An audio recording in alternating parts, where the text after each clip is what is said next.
for instance, right, if this wood did have a knot in it, or it was warped, or if it was wet, right, or if there for some strange reason there's a nail or a screw in it, right, and something does kick back on you, right, if something weird goes on with the saw, right, I mean, just walk away from the saw, it will jump back into a safe position.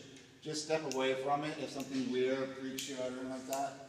Just let go of everything and back away, and it'll put itself into a safe position, right? Well, hopefully you're not wearing long sleeves or anything like that, right? But if the saw does act weird, just jump and let go. Yeah, the cut might not be complete, or it might be screwing up or like that, right? Because if you do have wet or warped wood, it can bind or knot or twist the blade, and you'll hear it. It'll make a big whining noise in that, right? And also sometimes if it's wet, if the piece is really small, this blade for some reason it will push it back in and fling this out, right? That's why if you have a longer piece, you should have somewhere you should hold on to it. But if a small piece, right, it can fling out. Yes, if you are wearing this, I mean, as much protection as that leather armor gives you, right?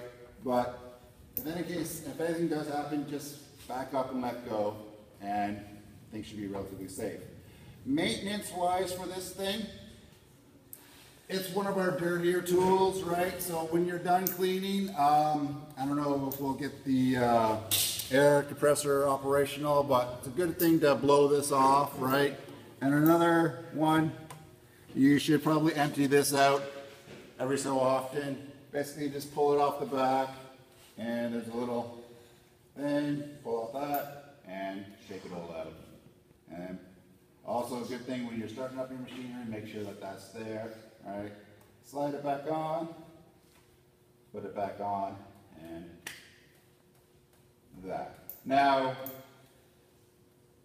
also once you do a cut, it's always good to make sure to go back with the square and make sure that it's cutting what you think it's cutting, because for whatever reason, maybe when you're transporting this to the work site or whatever, it got dropped by someone and nobody told it, right? Calibrations can be, just because it says it's cutting 0 on the machinery, doesn't necessarily mean it's cutting 0, right? So there are a few areas that can be changed, right? You can tilt the angle that you want, you can tilt it this way, and you can mount it and bring it back and forth. Another thing, right? You can adjust how far this thing goes back and forth, right?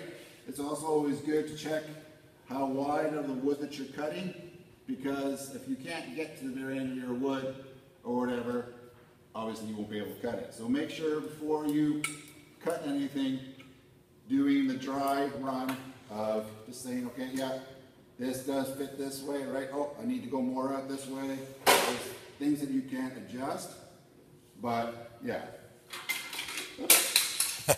That's about it. Okay, thank you.